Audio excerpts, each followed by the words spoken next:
Hey everyone, and welcome back to Explore with Emily. That's me. And today we're going to be talking about Versailles. So, you may or may not have heard of Versailles, the once royal palace in town just outside of Paris, France. But when I was planning my trip to France, it was on my must see list. While some may think of French history as boring, or probably don't even think of it at all, I find the intricacies of their politics and their passion and oftentimes scandal fascinating. For example, France has never had a queen who ruled outright on her own, such as Elizabeth I of England and Catherine the Great of Russia. Their clashes between the classes are epic and led to not one, not two, but three rebellions. While the royal history of France goes back centuries, the use of Versailles does not. It was only lived in as a residence by four kings, Louis XIII through Louis XVI. Louis XIII is the one who first built Versailles as a humble hunting cottage. It wasn't until Louis XIV that Versailles started to become the palace that people know today. The sprawling grounds and gardens alone took 40 years to complete.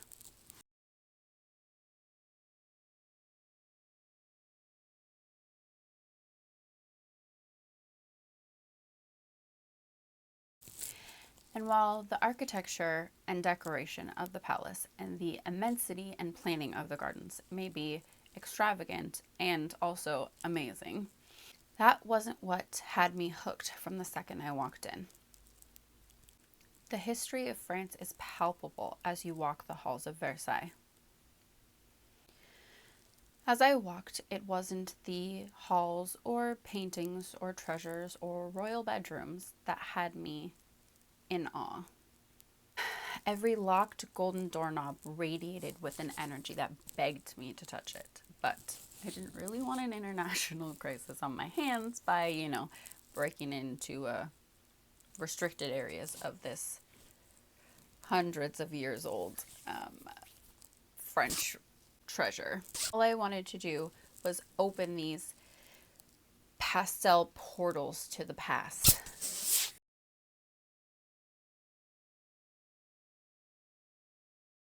I wanted to explore, to walk among the ghosts of Versailles, to discover all of its secrets, to feel what it was like to live there, to raise my child there, to breathe the air there every single day when I woke up till I went to bed. It's not that the opulence and the decor and the gardens didn't have me in awe, because as soon as I walked through that back door out into the huge surrounding view of Versailles Gardens, I was at a loss for words.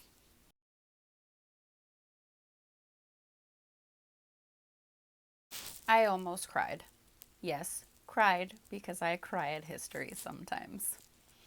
The pictures I took, especially the ones I took, will never do it justice. The sheer acreage, the statues,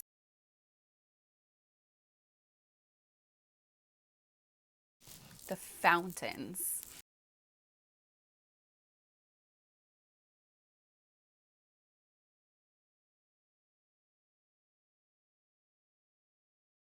and miles of walking trails.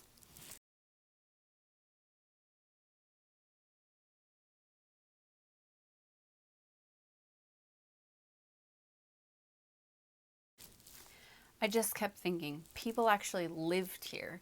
They woke up to look at these gardens. They took their children out to play in these gardens. They took strolls to these gardens. They may have just sat outside and had a picnic. So when you go, there are signs everywhere, right? But I always wondered if people ever got lost, just because without the signs, I may have gotten lost if I wandered off the main path. You can rent bicycles to get around. There's a separate tour that takes you to Marie Antoinette's private cottage on the grounds. I did not make it there, however, because it is literally an all-day thing, and if I wanted to get back to Paris before late, I wouldn't have been able to walk out there. It's just too far. Like, you won't even understand how big it is unless you're there. There are ice cream shops, gift stands, snack stands, and if you're after gifts for people, or like I was for your children, they have an amazing gift shop outside that has Marie Antoinette Rococo style dress up dresses. I was so excited. They even have hoop skirts in them. With all its grandeur and royalty and history, though, Versailles doesn't come without rumors. Historically inaccurate rumors, such as the hidden spiral staircase, sometimes referred to as Staircase of the Dupes, which was rumored to have been a way for Marie Antoinette to visit Alex Fersen, who lived in the apartments above her. However, even though that would have been exciting and also treason, it was just a plain old servant staircase. Or the affair of the necklace. You may have heard about it in The Three Musketeers or Alexandre Dumas' book, The Queen's Necklace. Long story short, a cardinal was approached by someone who claimed to be wanting to buy jewelry on behalf of Marie Antoinette. It was extremely expensive, but he did it. He gave it to the alleged friend of Marie Antoinette, but the first payment never came, and the queen was never seen wearing the necklace.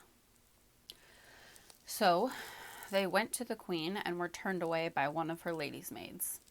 The cardinal and the countess were arrested. The countess was imprisoned for life, and the cardinal was exiled. Although it may not be known whether Marie Antoinette actually wanted to purchase this necklace or not, this scandal didn't do her reputation as a spendthrift any favors. It may have been one of the last straws on the pile that led to her downfall. We all know what happened. Marie Antoinette was beheaded. The charge was treason. But what was her actual crime? Marrying a man whose family mismanaged a country and funds for hundreds of years? While the answer may be more nuanced than that, in the end, I like to see her as a person, a woman who was afraid for her life and the lives of her innocent children. I mean, what if we executed every politician that messed up? That'd be a lot of executions. Or what if we executed every politician that didn't fix what their predecessors had messed up? Also a lot of executions. It can be fun to romanticize history with affairs, secret societies, scandals, betrayal, and mysticism. But it can also be very dangerous. Those who don't study history want an exciting, entertaining, and possibly even self-serving version of history. But history must be learned through the proper channels, through classes, through reading, through research, through archaeology, through fact. Leave the fantasy to the historical fiction writers. To sum it up, visit Versailles, explore, bask in the gloriousness that is Versailles, learn its true history, and above all, enjoy. Next week, I'll be discussing Westminster Abbey in London, so if you don't want to miss it, remember to like, subscribe, comment, and don't forget to turn on your notifications so you won't miss a second.